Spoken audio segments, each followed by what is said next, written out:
Good news for the UK economy, and we'll make a quick comment on tariffs.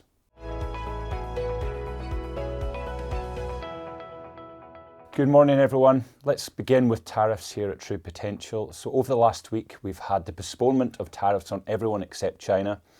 We've also had the exclusion of electronic goods being subject to those tariffs when being imported from China.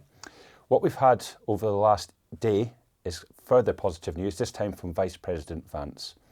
He has indicated that there's a good chance of a trade deal with the UK, and also that officials within his administration must be mindful of what businesses are telling him. That's a clear indication that the feedback the White House received over the last 10 days has not been effusive towards those tariffs. So perhaps we'll see some more moderation as we move towards the anticipated July implementation date of those global tariffs. So let's focus on the UK for now. We've had the employment data for the month of February and March. For February, it's the standard labour force survey, and for March, it's the HMRC payrolls data. Unfortunately, we're getting two different messages. The labour force survey is subject to considerable measurement difficulties because too few businesses are responding. That survey indicates that there's a bit of a jobs boom in the UK, and that over the last 12 months, almost 680,000 jobs have been created, lifting employment well over 33 million. Unfortunately, the payrolls data is telling us the opposite, that over the last 12 months, 70,000 jobs have been lost. Now, this places the Bank of England in a difficult spot because they've got no true read of what the strength in UK employment is. Further, wage growth continues to boom. Both private and public sector annualised wage growth excluding bonuses is closer to 6% than 5.5%. And with inflation close to and around 3%, that indicates that we've got real wage growth of almost 3% in the UK, which is pretty unprecedented over the last 20 years.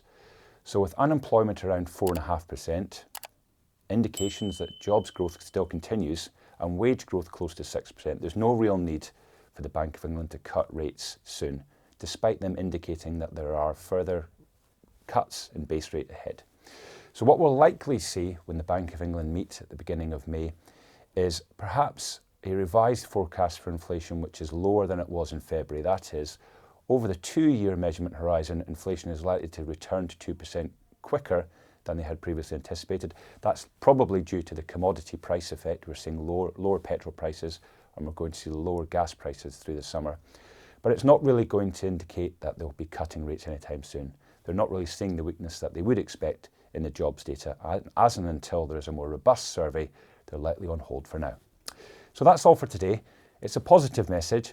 Please join us tomorrow where we'll give you an update on UK inflation for the month of March. Thank you.